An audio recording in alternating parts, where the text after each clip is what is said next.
اور اب جو سلسلہ ہے ایک مختصر ایوارڈز کا مجھے حکم ہوا ہے.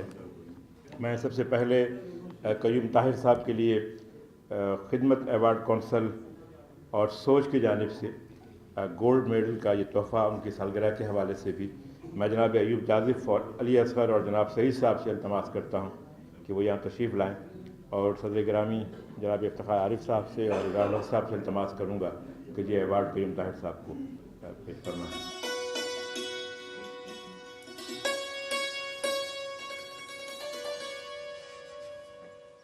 پانچواں مجموعہ ہے اور میں سمجھتا ہوں کہ پہلے مجموعے سے لے کر پانچویں مجموعے تک کا سفر قیوم طاہر کی بہتری کا سفر ہے، اور ان کا تخلیقی سفر بہت سبق مندی کے ساتھ گزرا ہے.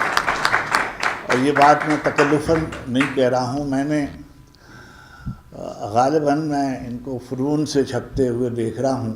70 کے اواخر میں فنون میں چھپنا شروع کیا اور یہ مسلسل چھپتے رہے. جو چیز مجھے پہلی دفعہ متوجہ کرتی تھی ان کی وہ یہ تھی کہ یہ عام طور پر جس کا اظہار الحق صاحب نے کیا کہ یہ لوگ جو زمینیں اپنی نکالتے ہیں مروجہ، اصل میں ہمارے ہاں طرحی غزلوں کا رواج تھا اور بہت دیر تک اب بھی طرحی غزلیں کہی جاتی ہیں، لیکن جو لکھنے والے تھے وہ اس میں بھی بہت اچھا لکھتے تھے، اور بعض بڑے بڑے شعراء نے طرحی غزلوں میں مارکۃ الاعلیٰ غزلیں لکھی ہیں، فارسی میں بھی اور اردو میں بھی. مگر جو لوگ اس سے اختلاف کر کے یا اس سے انحراف کر کے اپنی زمینیں وضع کرتے ہیں جس میں خود اظہار شامل ہیں، وہ میرے نزدیک زیادہ قابل ذکر اور زیادہ قابل قدر شاعر ہوتے ہیں. دیہات کے حوالے سے جو شعر انہوں نے لکھے ہیں کمال شعر ہیں اس میں، اور سوشل کمٹمنٹ کے بغیر کوئی شاعری ہو نہیں سکتی. اور کوئی آدمی چاہے کہ وہ اپنے زمانے سے کٹ کر شعر لکھے، چاہے وہ اظہار الحق ہی کیوں نہ ہو، وہ لکھ سکتے نہیں ہیں. یہ بات ہمیشہ یاد رکھیے گا. جس آج موسم سرد ہوگا تو آپ کو اپنے لباس میں تبدیلی کرنی پڑے گی، آپ چاہیں یا نہ چاہیں، آپ چاہیں یا نہ چاہیں. گرمی ہوگی آپ کو لباس تبدیل کرنا پڑے گا. یہ کیسے ممکن ہے کہ شہر میں فرض کیجئے کہ ظلم کی فضا ہو اور آپ محبت کے گیت گا رہے ہوں گے تو آپ شاعری نہیں کرتب بازی کر رہے ہوں گے. وہ شاعری جو اپنے معاشرے کی عکاسی نہیں کرتی وہ کرتب بازی ہوتی ہے. اور کوئی شاعر جو اصل میں شاعر ہوتا ہے وہ کبھی بھی اپنے وسیب سے، اپنے ماحول سے، اپنے زمانے سے کٹ کر شعر نہیں کہہ رہا ہوتا. قیوم طاہر مجھ کو اچھے بہت لگتے ہیں، اس لیے اچھے لگتے ہیں کہ یہ اچھا لباس بہت پہنتے ہیں. میں نے ان کو خراب کپڑے پہنے نہیں دیکھا، میں نے ان کو کبھی خراب باتیں کرتے نہیں سنا. آتے ہیں مسکراتے ہوئے بیٹھ جاتے ہیں. اگر ان کو آغاز مشاعرہ میں پڑھوا دیا جائے تو بھی ان کے چہرے پہ کوئی بل نہیں پڑتا. میں یہ گزارش کرتا ہوں کہ بے نیاز ہو کر شعر لکھیے. اچھا شعر لکھیے گا تو وہ کسی کی خوشامد نہیں کرنی پڑے گی. کوشش کیجیے اچھا شعر، اچھا افسانہ، لوگ آپ کی خوشامد کریں گے، لوگ آپ کے پیچھے جائیں گے. یہاں اسی شہر میں رہتے تھے محبوب خزاں، اعلیٰ منصب پہ فائز رہے، کسی کو معلوم ہی نہیں تھا کہ وہ منصبی اعتبار سے وہ کیا کرتے ہیں.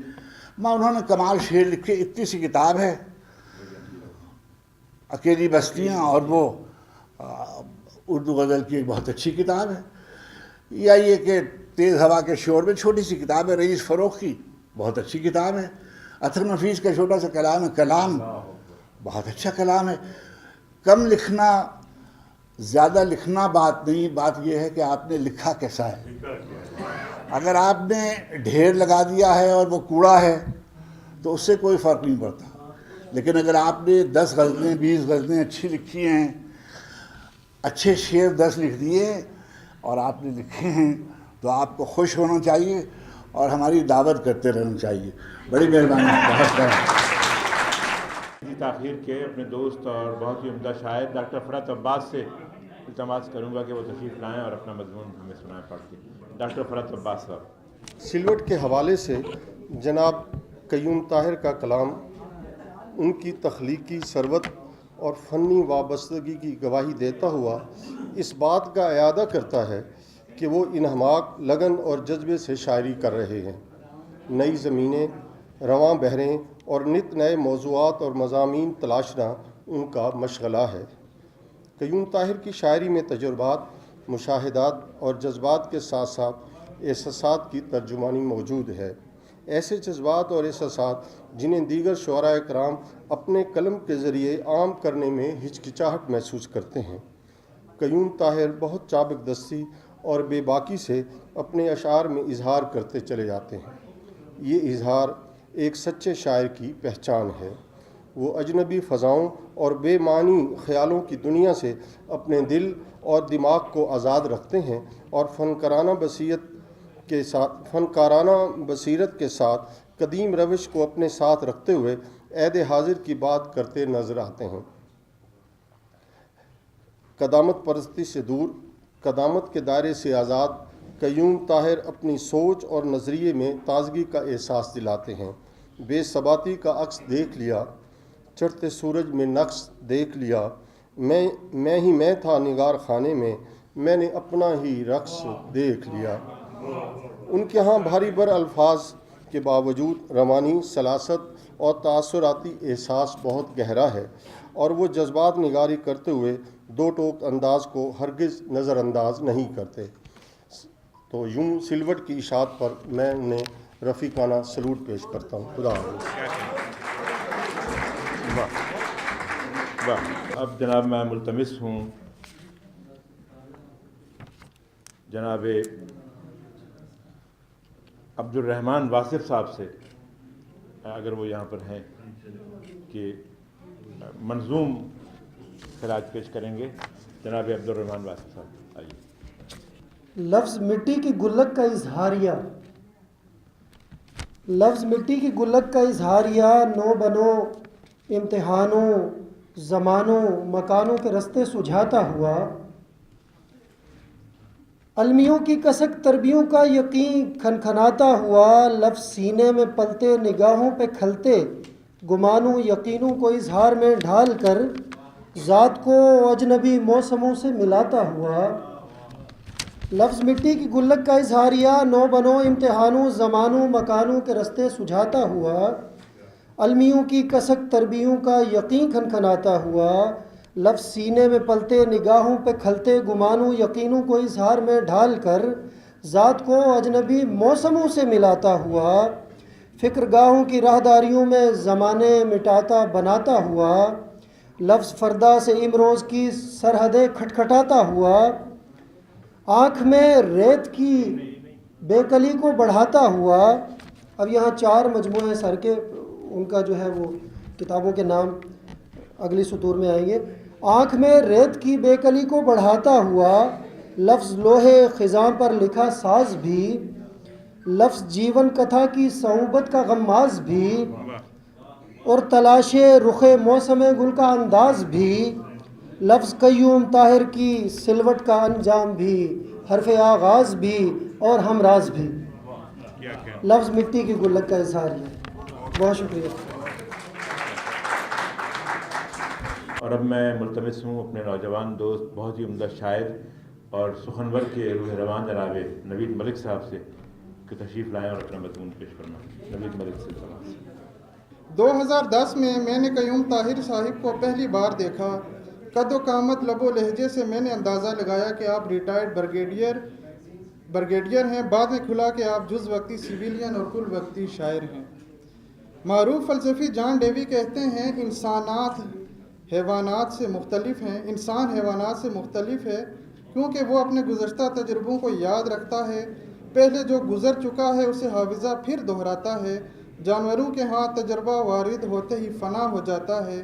پس انسان جنگل کے درندوں کی طرح محض مادی اشیاء کی دنیا میں نہیں رہتا بلکہ نشانوں اور علامتوں کی دنیا میں رہتا ہے. جان ڈیوی نے یہ بات عام آدمی کے لیے کہی، جبکہ شاعر عام آدمی سے زیادہ ذہین ہوتا ہے۔ جو تخلیقی تجربات اس کے ذہن میں ظہور پذیر ہوتے ہیں وہ کیفیات سے امٹتے ہیں۔ باشعراء کے ہاں الفاظ اور تراکیب کیفیات پر غالب آ جاتی ہیں، اس لیے قارئین لطیف احساسات خود پرتاری کرنے سے محروم ہو جاتے ہیں۔ فنی لوازمات اپنی جگہ، مگر شعر جب تک قاری کو اپنی گرفت میں لے کر کسی خاص لمحے وقت واقعے تک نہ لے جائے، سمجھیں کوئی نہ کوئی دائرہ مکمل ہوتے ہوتے رہ گیا ہے۔ اس حوالے سے آپ کے اشعار بہت جاندار ہیں۔ شعر دیکھیے: وہ حبس تھا کہ سبز شجر اونگنے لگے، وہ دھوپ تھی کہ چھاؤں وفا سے مکر گئی۔ یہ ایک شعر ہے جو دیگر احباب پڑھ چکے ہیں۔ یہ کیا بات اصولوں کی تم لے بیٹھے ہو، دیکھو پیارے اندر خانہ سب چلتا ہے۔ اندر خانے کے استعمال سے آپ بخوبی اندازہ لگا سکتے ہیں کہ قیوم طاہر صاحب نے ارد گرد کے ماحول سے محاوروں کا چناؤ کر کے قارئین کے اذہان میں ارتعاش پیدا کرنے کی کوشش کی ہے۔ غیر مانوس الفاظ کا برتاؤ ادبی سطح پر عمدگی کی نمائندگی کر سکتے ہیں، مگر تخلیق کار اور قارئین کے مابین فاصلہ اتنا بڑھا دیتے ہیں کہ کئی ڈکشنریاں بھی فاصلے مٹانے میں ناکام ہو جاتی ہیں۔ شعر دیکھیے: چنگیر میری زرد گلابوں سے پاٹ دی، اس کی طرف کا باغ ہرا کر دیا گیا۔ اس شعر میں بہت ساری چیزیں ہیں جو نظر نہیں آتی مگر محسوس کی جا سکتی ہیں، مثلاً بھوک۔ چنگیر جسے عام طور پر شاعری میں اتنا نہیں برتا جاتا، آپ نے شعر کے آغاز ہی میں لگا کر تمام لائنوں کو مخصوص سمت کی طرف دھکیل دیا۔ زرد گلاب وہ تمام خبریں نشر کر رہے ہیں جن کا تعلق سماجی نظام کے جانبدارانہ رویوں سے ہے۔ اس کی طرف پڑھتے ہوئے آپ کو شاعر کا احتجاجی رنگ نظر آئے گا جو ہرے باغ کو اپنی گرفت میں لیتا ہے۔ آپ کا شعری مجموعہ تلاش موسم گل جو 2001 میں شائع ہوا، سید ضمیر جعفری مرحوم آپ کے فن اور شخصیت کے حوالے سے لکھتے ہیں: جس طرح جرمنی کی سرزمین سے کئی ہٹلر اور اعلیٰ دماغ تو پیدا ہو سکتے ہیں لیکن کوئی گوئٹے پیدا نہیں ہو سکتا، اس طرح تلاقند چکوال کی مٹی جرنیل اور ایئر مارشل پیدا کرتی رہے گی لیکن کوئی اور قیوم طاہر نہیں آئے گا۔ میں آپ کے ایک شعر سے اختلاف کروں گا۔ شعر کچھ یوں ہے: میری آنکھوں میں نہ یوں دیر تلک جھانکا کر، یہ اداسی تیری دہلیز تک آ سکتی ہے۔ جو لوگ قیوم طاہر صاحب کے قریب رہتے ہیں وہ جانتے ہیں کہ آپ کے اندر کا موسم جیسا بھی ہو، آپ کی آنکھوں میں ہمیشہ نئی صبحوں کی تازگی نظر آتی ہے۔ اس شعر کو پڑھنے کے بعد میں نے فیس بک سے بھی کئی تصویریں چوری کیں اور تنہائی میں آپ کی آنکھوں کا مطالعہ کیا، مگر اداسی دہلیز تک تو کیا، کمپیوٹر کی اسکرین تک بھی نہیں آئی۔ میری دعا ہے کہ یہ اختلاف ہمیشہ قائم رہے۔ مجھے آپ کی شاعری میں سب سے اچھی اور قابل توجہ بات یہ نظر آئی کہ آپ نے جلتی ہوئی فصلوں پر نوحے برسانے کے بجائے کاشتکاری پر توجہ دی۔ آپ وہ کسان ہیں جو غزل کی زمین پر محنت کرنے کے ساتھ ساتھ ایسی تدابیر بھی بونے کی کوشش کرتا ہے جس کے اگنے اور کھلنے کے بعد امید کی خوشبو یقینی طور پر ہر طرف پھیل سکتی ہے۔ شعر دیکھیے: اگیں گی اب ہری فصلیں نئی نسلیں یہاں سے، اگیں گی اب ہری فصلیں نئی نسلیں یہاں سے، ابھی کچھ بیج بوئے ہیں زمیں ہموار کر کے۔ قیوم طاہر صاحب آپ کی شخصیت اور شاعری کے اتنے خوبصورت پہلو ہیں جو صرف ایک موسم میں نہیں دیکھے جا سکتے اور نہ ہی انہیں سمیٹا جا سکتا ہے۔